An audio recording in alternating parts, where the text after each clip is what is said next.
Let's see where we are. Let's see, not. It's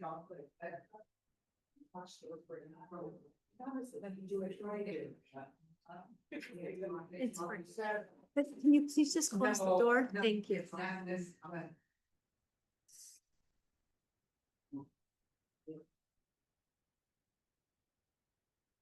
Okay. Shalom, everyone.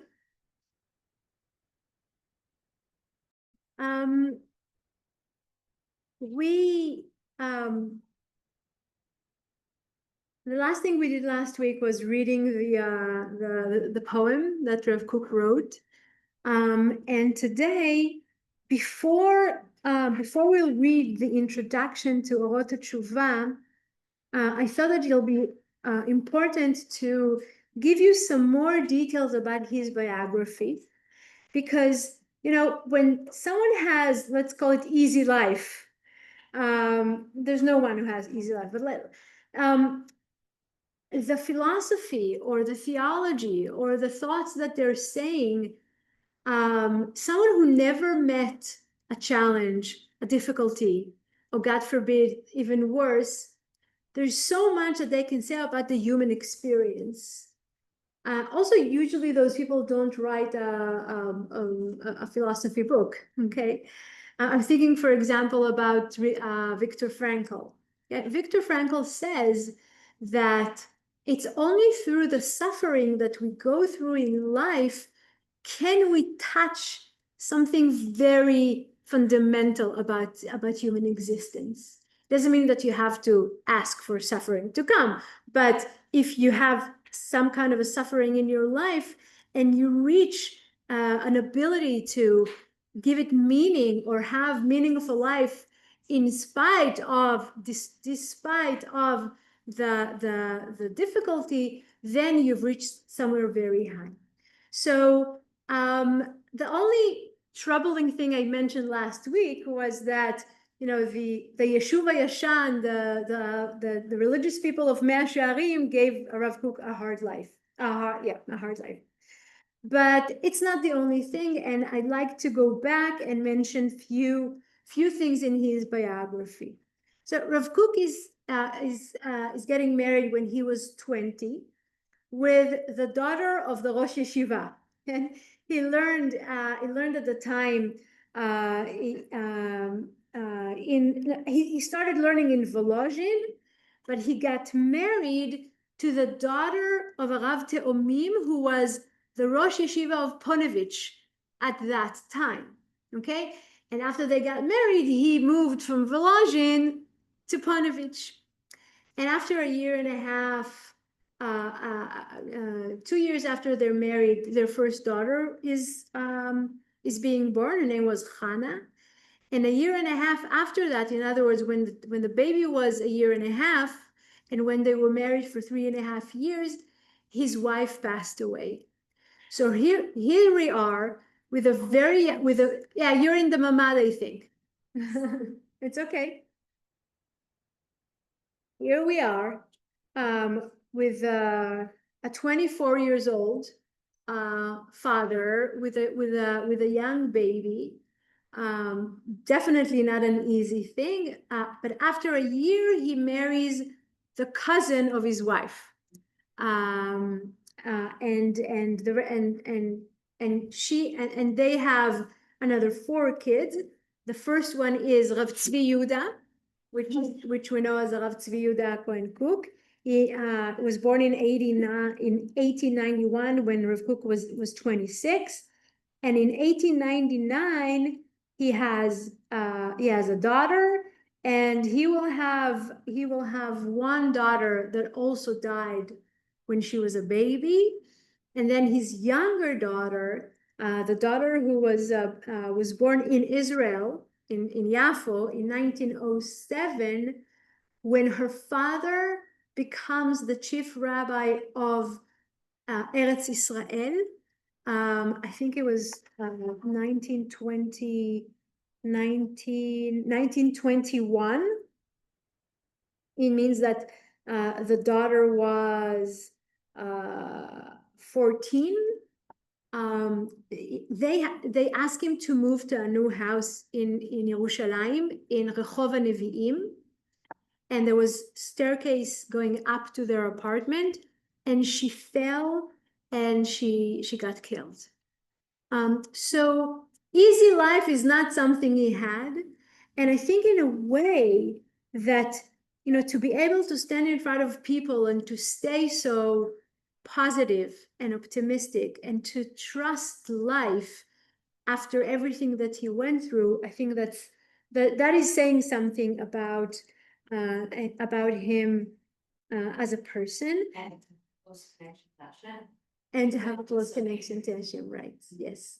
And he has a very, very loving and close relationship with his wife, and with his son. And as I mentioned last time, I almost said last year, I mentioned last week, when he was stuck in London during World War I, we have many letters that he wrote, that him and his wife wrote to the daughters who stayed in Eretz Israel. The most beautiful letters that they wrote each other. Another thing that I wanted to make sure that I say it, when I mentioned that he went on this trip up north to get to know the pioneers, when he gets to Israel in 1904, he becomes the Rav of Jaffa and the settlements. And the settlements mean moshavim v'kibbutzim, mostly up north. The trip took place at 1913, which is something that I thought it was important to say. It was just before he sailed to Europe, just the eve of the war, and that I don't even know what to call it. It's like a trip, a retreat, but it took a month. It's not that he said, okay, tomorrow we're going up north to visit few settlements, to visit moshavim, to visit kibbutzim, and we're going to go back tomorrow night. He took his time with whoever came with him. He took his time, and everywhere he went, he wanted to meet with the people, to go see them at their labor, whatever it was, agriculture or other thing that they were doing. He really gave it its time to really connect to people and to get to know them. Another thing that is important, especially to whoever of you is American, but in 1908, which I think only, how many Americans do we have here? Like, okay, all of you, okay. In 19, you're right, I should say that, yes, you're right. Former Americans. You followed Rav Kook and you came to the land of Israel. I mean it seriously. So in 1918, he gets an invitation from Rabbi Dr. Bernard Revel to come visit Yeshiva University. And there he meets with some rich people who falls in love with him, and they help him establish his yeshiva in Yerushalayim. Yeshivat Merkaz Harav was funded at the beginning by people he met at that trip to New York, and he started thinking about how he would like this yeshiva to be. In the meantime, he's being appointed to be the chief rabbi of Jerusalem. That was 1919, and in 1921 he becomes the chief rabbi of the land of Israel, because there's no state of Israel yet. He becomes the chief rabbi of the land of Israel, and he was loved, beside for the ultra-Orthodox in Mea Shearim, he was loved by everyone. And just to hear how both atheists, city people, kibbutz people, religious this way, not everybody loved Rav Kook, respected him. Everyone felt that they are in the presence of a great person, of a great human being or a great soul. Depends of how they mention it. And from 1921 till 1935, he's very, very much involved in in big issues concerning the Zionist institutions and creating the next step on the way to establish a country, a state. The yeshiva starts at 1924, and at the peak of the time where he was the Rosh Yeshiva, they had 80 students, most of them not from Eretz Israel, most of them from abroad. He spread the words, and the message is the following. You don't have it, I'll say. The message is the following. He said, I'd like the best guy, okay, only men, okay, we said that.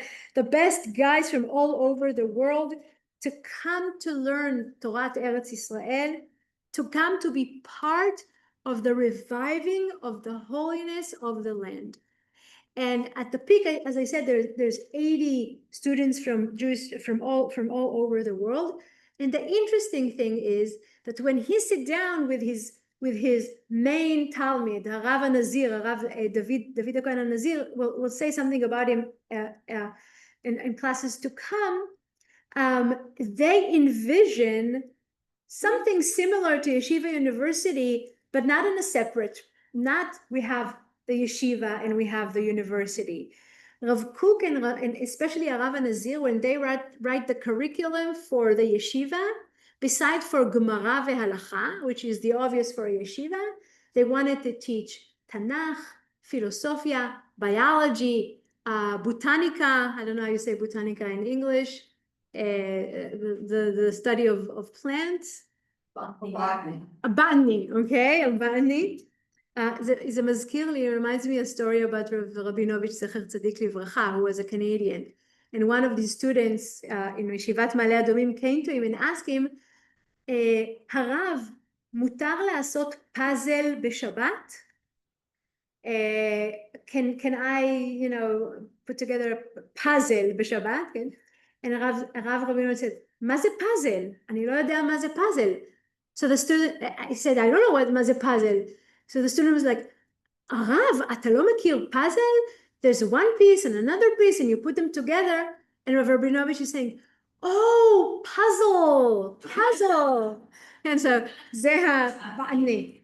Okay, so they want to teach that because for Rav Kook, and this is something we'll see, and for Rav Kook to be a God-fearing person and to be a Jew with an neshama, a person of the world also, everything is important. And to learn Torah, in order to understand the word of God, you can't separate things that are on this earth that people discovered and say, זה לא Torah. To say history is לא Torah. Biology is not Torah. Art is not Torah. And Rav Kook was, and we're talking about 1924. He's probably the only religious figure in Eretz Israel. We had some Rav Shimshon Raphael Hirsch and others outside, but he's probably the main religious, spiritual, rabbinic figure that is standing in front of the Jewish people, and he's saying, art is a very holy thing. Literature is a very old. We need to bring those into the world of learning Torah. And I think that the theology behind it is Rav Kook is saying, how are you going to separate it? There's an archaeology discovery. Are you going to say, oh, this is not Torah, has nothing to do with me? And baya. For Rav Kook, everything belongs. מה, לא הקלטתי? דיברתי, מה קרה? אני כל כך בפחד שלא מקליטים. אוקיי, תודה. Everything in this world comes from God. And that's why, of course, you have to understand the nature and the plants and any animals of this world. This is another creation by God. And unfortunately, by the time they finished deciding what to teach and who will teach everything, and also because some people found it, like the students, like found it difficult, it never happened. It never happened, and they focus only on the traditional school of learning in a yeshiva. But I should say that some of Israel's Tanakh thinkers and Tanakh scholars came from Yeshivat Merkaz Arav, Arav Yoel Bin Nun. He was one of the great Talmidim of Rav Tzvi Yuda, the son of Rav Kook, and he established learning Tanakh in Yeshivat Har Etzion, like following his Rav Mordechai Boyer.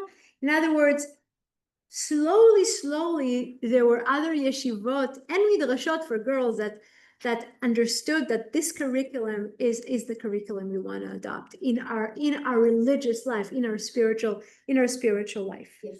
Okay. And I don't know at what point that happened, and it is different, but I mean, I know today, because of Rav, also definitely they don't teach, but they have a special program with the college where the students can get a degree at the same time. So they do have at least so synthesis there. So I'll explain, because it's an important point which we're not gonna dwell on, but okay, so at a certain point after the passing of Rav Kook, and first his son was too young to be the Rosh Yeshiva, so other people, Rav Chlap and others, were Rosh Yeshiva, but when Rav Tzvi Yehuda was old enough, he was the Rosh Yeshiva, and there was already the state of Israel. And Harav Tzvi Yehuda was really a big tzaddik. We have so many stories about him as being a real righteous person. And by the way, he also didn't have a very easy life. They never had kids, him and his wife. And the love between him and his wife, there's so many beautiful stories about their relationship. But at a certain point, Rav Tzvi Yehuda is there as the Rav of Yeshivat Merkaz Arav after 67, and all the מה שנקרא שטחים, and all the Yehuda v'Shomron, and his students are the first one to go, and he interprets that, as a godly act. Like, now we can go live in biblical areas that our people, wasn't there for a long time.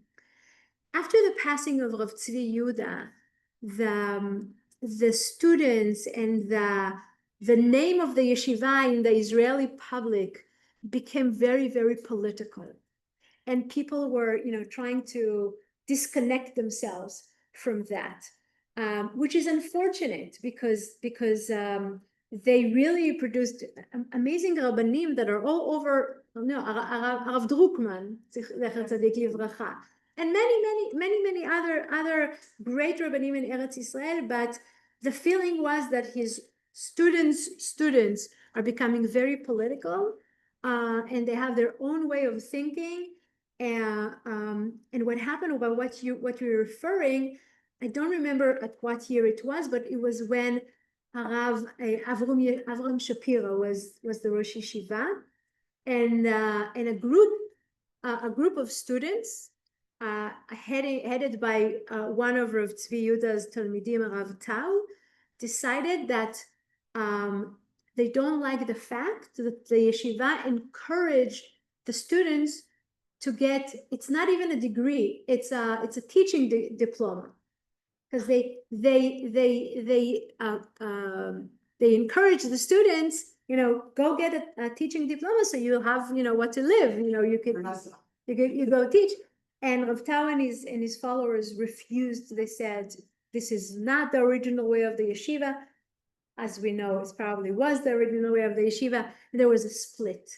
And that split is dramatic, because it's also a philosophical and theological split between the people who think, I don't want to say something too much, but it's from the outside, it seemed like the people of Aramor are very closed, and they're not willing to any foreign thought to enter.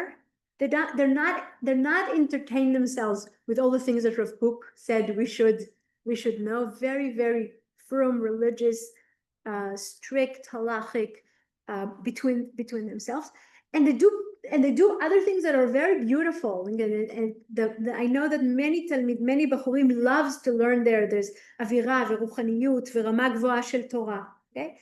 And the people who studied in Yeshivat Merkaz Harav continued, of course, to do that. So,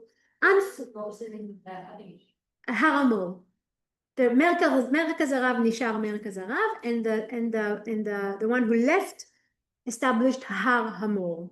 Okay, Har Hamor is a nickname for Har HaBayit in Nevi'im. So, מה עוד אני אגיד? Look, the political arguments are really unfortunate, and we find it we find it in Hasidic courts. Again, that the older brother is fighting with the younger brother who's going to inherit the father, or the son-in-law is fighting with the brother-in-law and who's going to follow. זה קורה, זה דברים שקורים. זה דברים שקורים מהיום.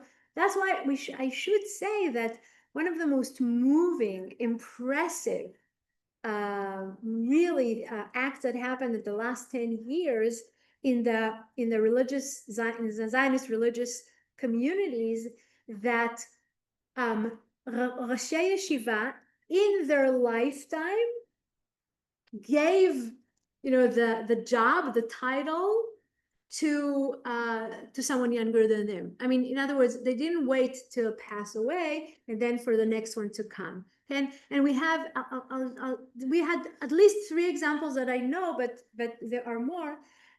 One example is Rav Nachum Rabinovich of Ma'ale Adumim, that he said in his lifetime that Rav Sabato and Rav Shilat are going to be together, the Roshei Yeshiva, after he passes away. And now they have the 2 Roshei Yeshiva. Same thing happened in Har Etzion. Rav Lichtenstein, in his lifetime already said, Arav Meidan ve'Arav Gigi, both are going to be Roshei Yeshiva. His son is also in a part of it, but it's an amazing act of leadership, is to say it's not all about me. And here, please, it's like Moshe. Moshe decided about Yehoshua. God tell him, but everyone see that Moshe trusts Yehoshua, so they can also trust him. So the thing that happened in Merkaz Harav, in the political venue that it's got to, is really unfortunate. But also Rav Tzvi Yehuda has really, he's the one who he's the main thinker of religious Zionism regarding the land of Israel. Okay, he's of course it all comes from his father, but his father was more, I don't know, he was more of an artist. He was more of a spiritual soul that there was everything he sees was, and Rav Tzvi Yehuda understood that there's a yeshiva to run, there's a country to run, there's students to take care of. Like he had to work. He didn't have the privilege just to write and to think the way that his father did. Moshe, you wanted to say something? Am I correct? The name of this yeshiva was Merkaz Harav. Yes, that's the yeshiva of Rav Kook, the father, and Rav Kook, the son. And after Rav Kook, the son, passed away, Rav Avrum Shapira was the Rosh Yeshiva, and at his time there was a group of Talmidim with Rav Tau that didn't like the fact that they have teaching diploma classes in the yeshiva, and they went and created Har Hamor. Okay, so now we have 2 separate yeshivot that claim to continue the ways of Rav Tzvi Yehuda and Rav Kook the father. Okay. Har Hamor. Mor is a good smell. I don't know the word. Fragrant. Yeah, I don't know. I don't know to translate exactly what it is, but it's another phrase that we have in Divrei Nevi'im to describe Temple Mount, to describe Harabat. Okay, so okay. The father and son. They got along. Oh, Even though they- yes, yes. They didn't have Personalities. yeah, personalities, but they had an amazing relationship, a loving relationship, and there's again letters that they write each other. And in a way, I think that Rav Tzvi Yehuda was very, very similar to his father, but circumstances forced him to be more of a leader in a specific time than his father. He adored his father, and his father loved him.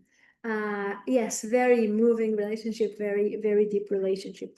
The situation in Eretz Israel, it was totally different. It's a different, there's a state, there's an army. He had to address so many issues that his father could only dream of, like that's going to be.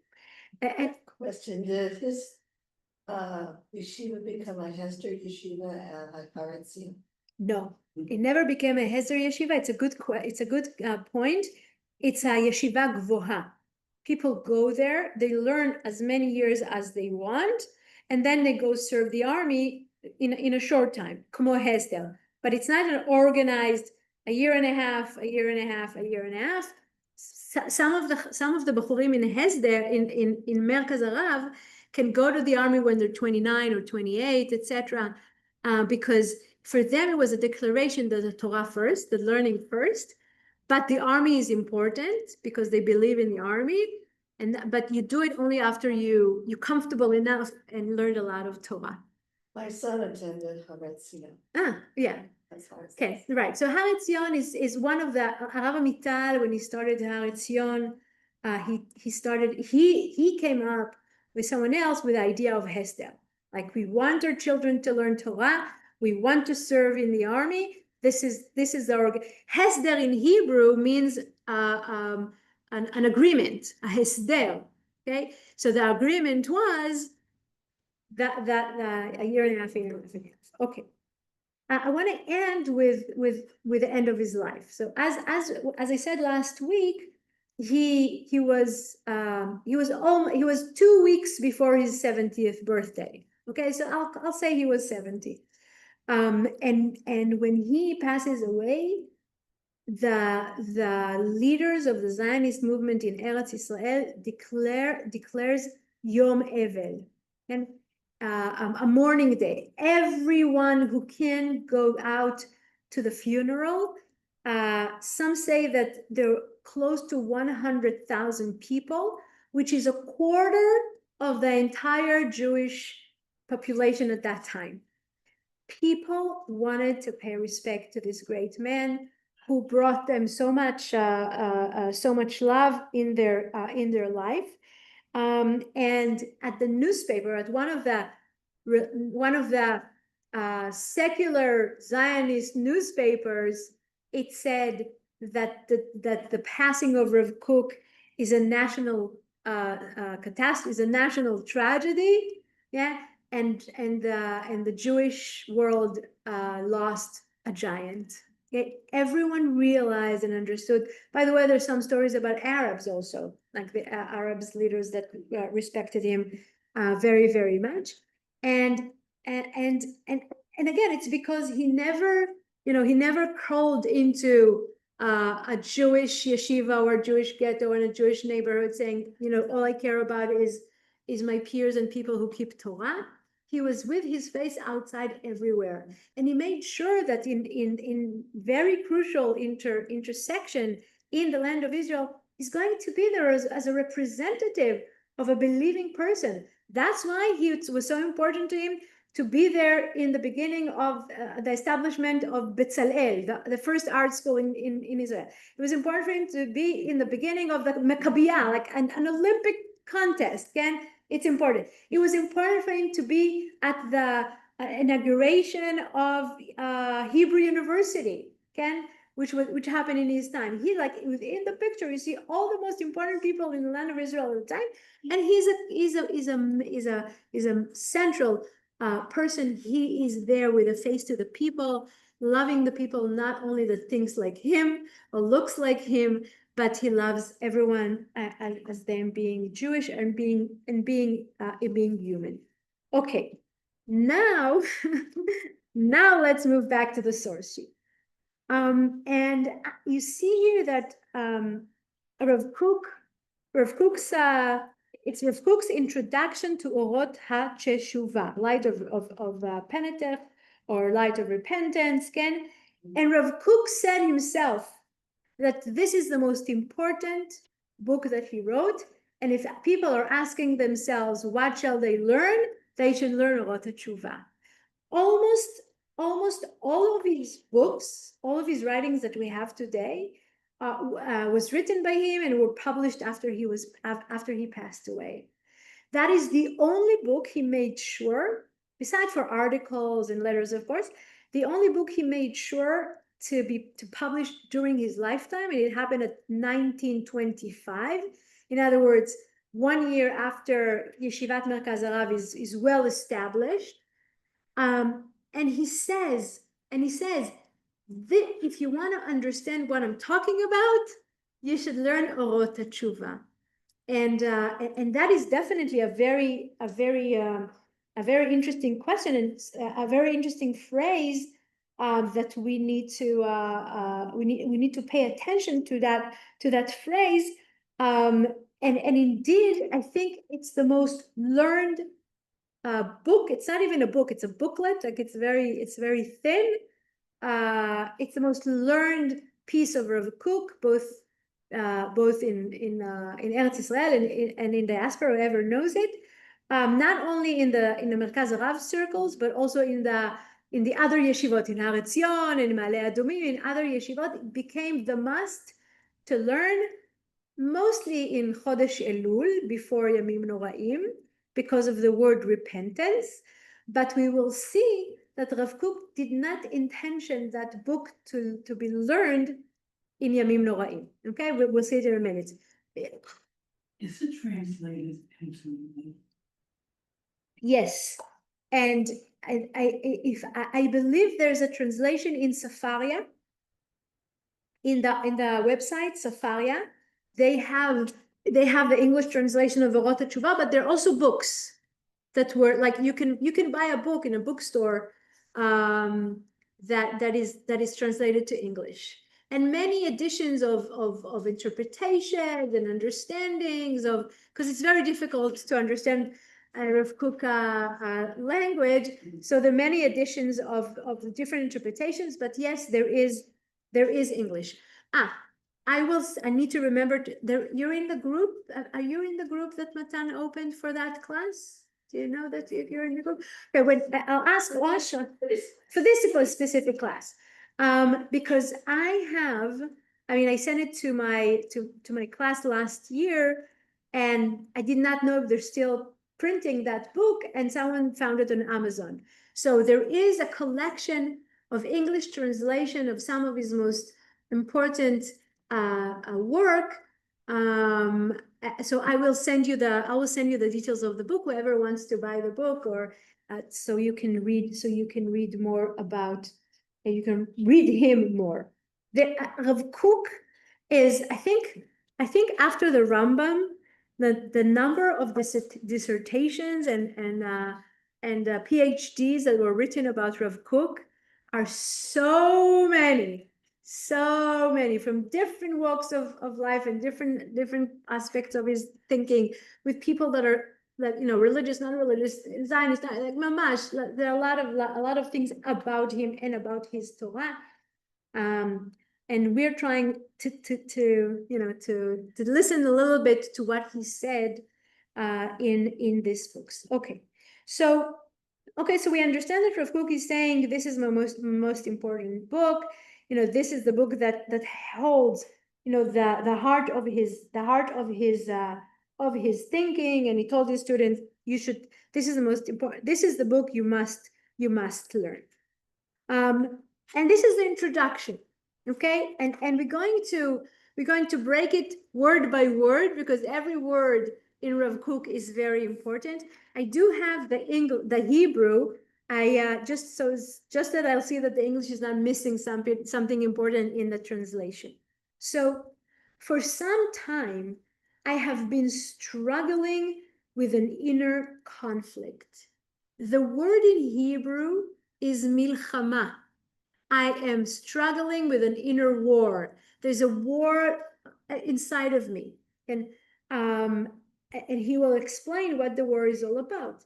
So for some time, I have been struggling with an inner conflict, and a mighty force impels me to speak about teshuvah. Okay? The English here says penitence, repentance. Okay, both are okay. I want to stop here. First of all, Rav Kook is telling us that he's been thinking for a long time about the topic of this book.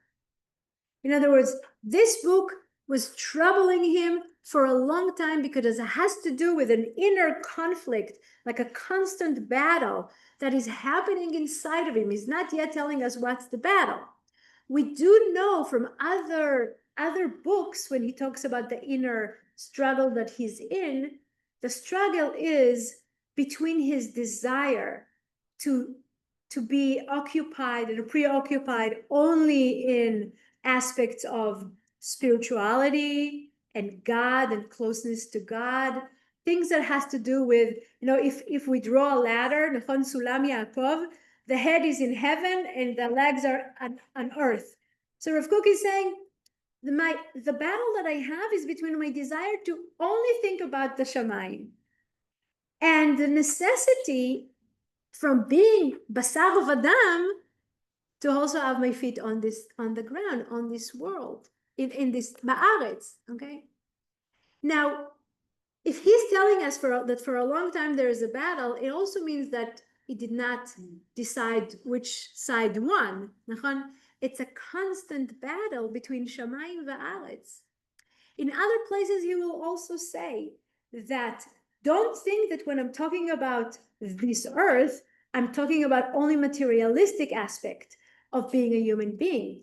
And then he says one of the most radical sentences that the Rav ever said in Jewish philosophy, which of course we can understand why the ultra-Orthodox community, they could never accept him or understand him. That's fine, just you be good.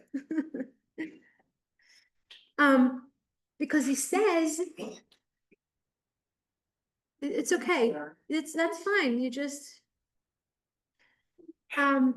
another earthy thing, says Rav Kook, is halacha. He says boundaries, laws, rules, they don't belong to heaven. They belong here to human beings. Of course, he was a very halachic person. He followed the halacha legamre. But he was honest enough to say, exactly what halacha means. Laws mean, that we are bound to a certain behavior. We are bound to a certain law. We are bound to certain boundaries. And the natural being of our soul is always to go up, is always to be there. Unfortunately, not unfortunately, God decided to create us, not just a neshama, but as in our bodies. So we are bound and we are limited by our bodies. But this is how God wanted us to be. Now, in a most fascinating way, Rav Kook is telling us, if you think that to become a good person, a God-fearing Oved Hashem is to always just deal with Shamayim, You know who did that? If you're a person that thinks that all you have as a human being is your body, Richard Dawkins, for example, like the new atheist, that they say a person is just a collection of cells and in atoms. And there's no meaning to people and to things and to thoughts. And I can explain everything scientifically. Rav Zaks, may he rest in peace, wrote the Great Partnership and explaining that. So that's not what he wants to do, and that's not what he wants to do. We are a balance, and that's how God decided. We are a balance between Shamayim va'aretz, and therefore, I'll give just an illustration. When we have religions like Christianity, mostly Catholics, but else, that are saying that there are human beings that became saints, that's not what we believe, because a human being cannot become a god, cannot become an angel. There's angels, but there's human beings, and we are here. You can say that they're holy. Holy is not is a person that reached a very high level, but is not living outside of this world. Judaism does not believe in people that live outside of this world just because they want to be closer to God. Okay, we don't have nuns and not priests, monks, okay, so that monks that are not getting married and not having children, not eating, not drinking, they separate themselves from society in order to become close to God. That's not a Jewish way. That's not a Jewish way. So Rav Kook and the fact that he decides to publish that book and to declare, everyone sees that he writes, I have an inner battle.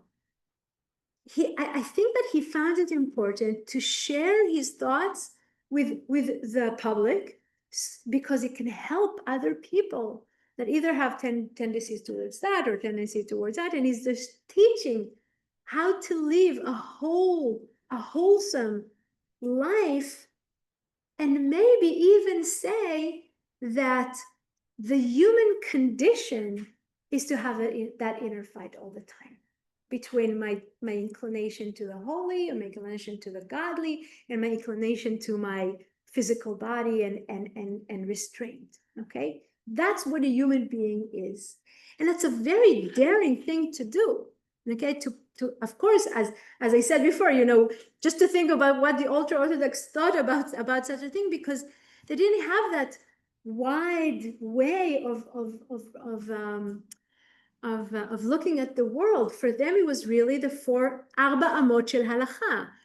God, after the destruction of the temple and after the people of Israel are in exile, God is only in the four area of halacha.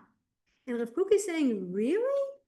You really think God is that small that he just, we can find him only in halacha? All the world is full of God. You can't say that God is only through halacha. And he brings an entire a view of a vast Judaism to the world.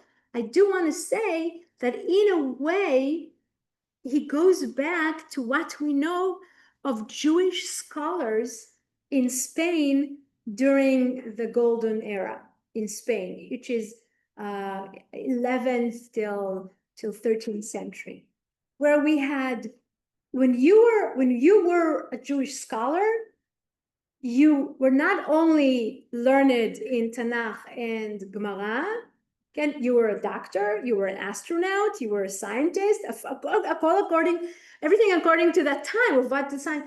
You knew languages, you knew Greek, you read philosophy, you read some of them knew Arabic, Rabbi Ibn Ezra והרמב"ם, they were, בעברית אומרים איש אשכולות, אני לא יודעת איך אומרים באנגלית.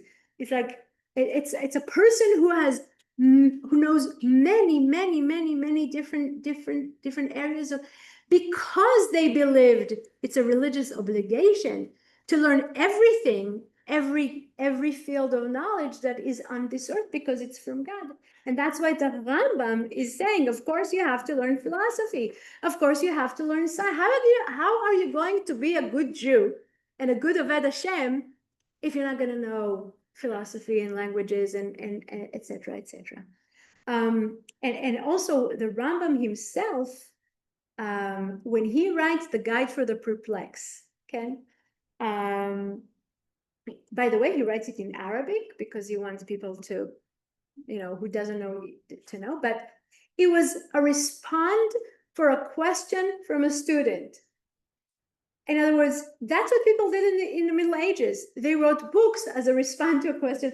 Rav Saadia Gaon did the same thing. A Talmid asked him a question. He's like, okay, I have to write a perush for the entire Tanakh in order to answer you. So this Talmid of Rambam, and the Rambam gives him a compliment. It's very rare to find a compliment from the Rambam. And Rambam says, you're excellent in Torah and you're excellent in philosophy. That's why you have a chance to understand my answer.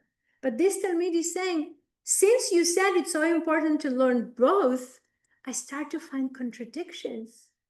And I don't know what to do, because if I'm going to just hold my Torah, I can't anymore, because I know that the philosophy, I can't neglect the philosophy. And if I go to philosophy, I can't neglect the Torah. What am I going to do?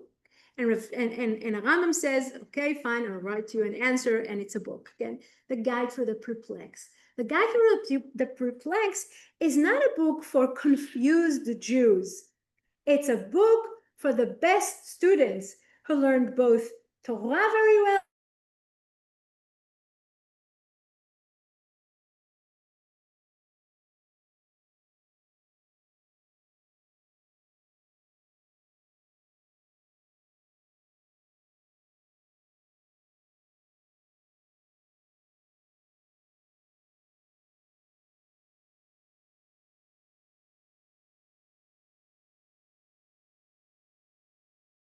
inner struggle, and they think that it's going to consume them, and they don't know what to do with it, and they think it's an anti-religious thing that is happening, etc., etc. And he's sharing his inner thought, believing that there's a guidance in Orot Tshuva that can help people be, just can help people be. There was a question, someone raised their hand. Okay. So let's see another sentence. That was the first sentence. Let's see another sentence. Okay, I'll start from the beginning. For some time, I have been struggling with an inner conflict, and a mighty force impels me to speak about teshuvah. All my thoughts are focused on this topic. That's not an easy thing to say. All his thoughts were thinking only about tshuva. Tshuva, says Rav Kook, holds a primary place in Torah and in life, primary. In other words, I would expect him to say that tshuva holds a primary role in Torah. But Rav Kook is saying, that's a misunderstanding. Tshuva is part of life. It has nothing, it's not just Torah.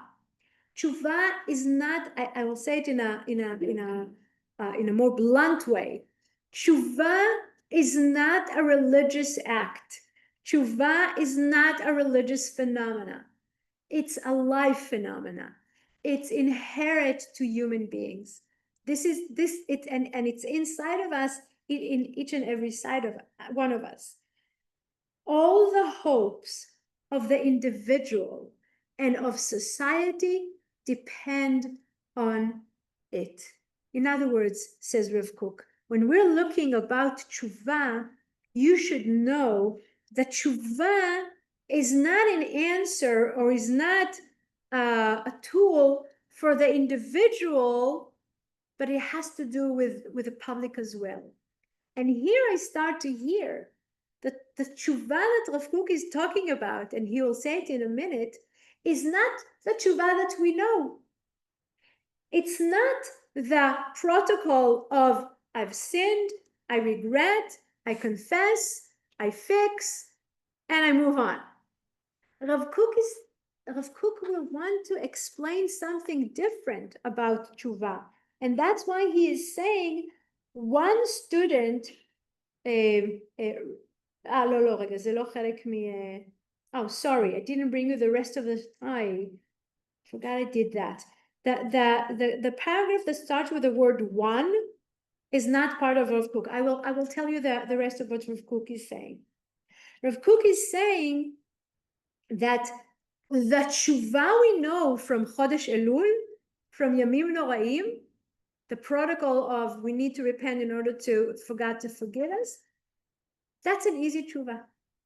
Why is it an easy tshuva, says Rav Kook? Because all you have to do is be very sincere with yourself to say, I really want to become a better person. I really want to stop doing that thing that I know I'm doing and it's not a good thing. And that's good. When you have that thought, hirhur tshuva ketshuva, you had that thought, it's as if you made tshuva, and you can pass on to the next year. Okay? Of course, he said, I'm not talking about that. I'm talking about something which is wider, deeper, more important, something that life depends on.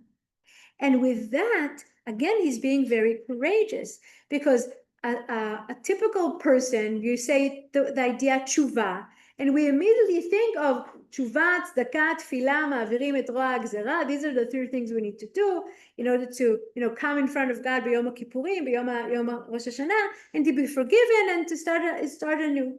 But we said, no, that's one tshuva, which is easy. There's a protocol. Do it. If you're sincere, you're sorry. I'm talking about something else, says Rav Kook. I'm talking about something, and he says in the Hebrew, I'm talking about about tshuva, which is very difficult. Very difficult. And why is it difficult? It's difficult because it's difficult to grasp. And then he continues to say that kind of tshuva is not yet out there in the world.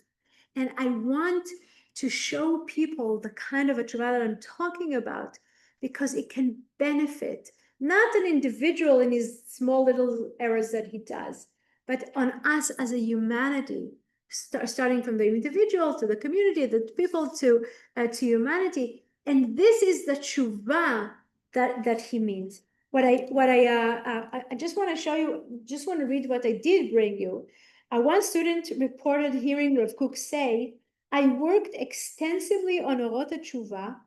Whoever studies it properly will find light in every word.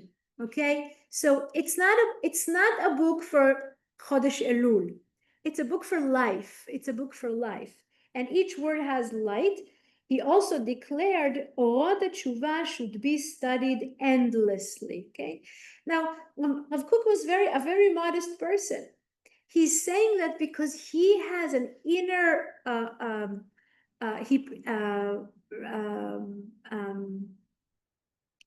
an inner knowledge, or he's a compass, and he's certain that this can help other people.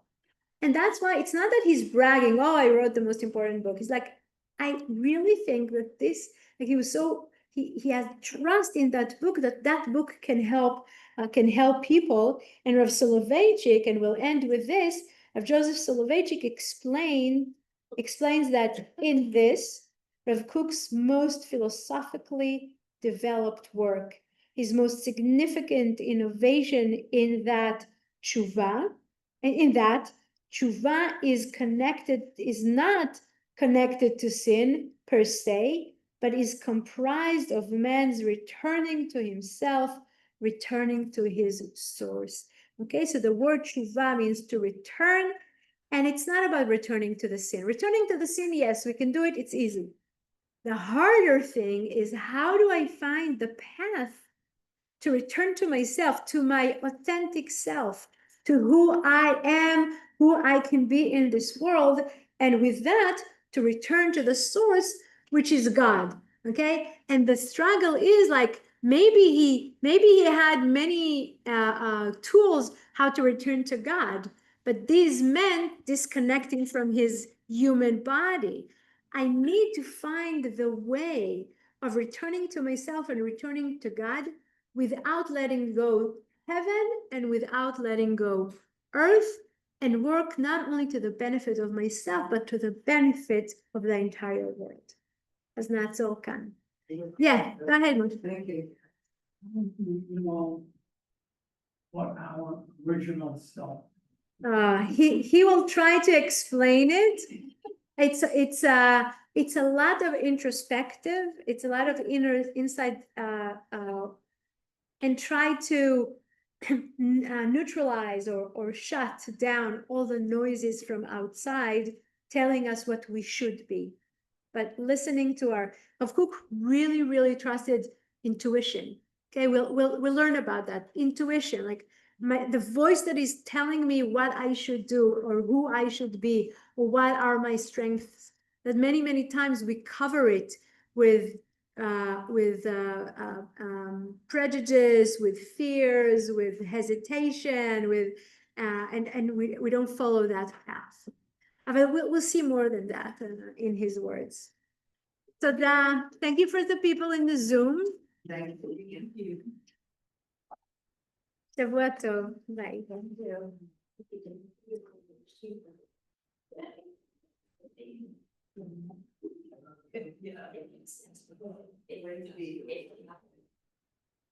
It's in the line.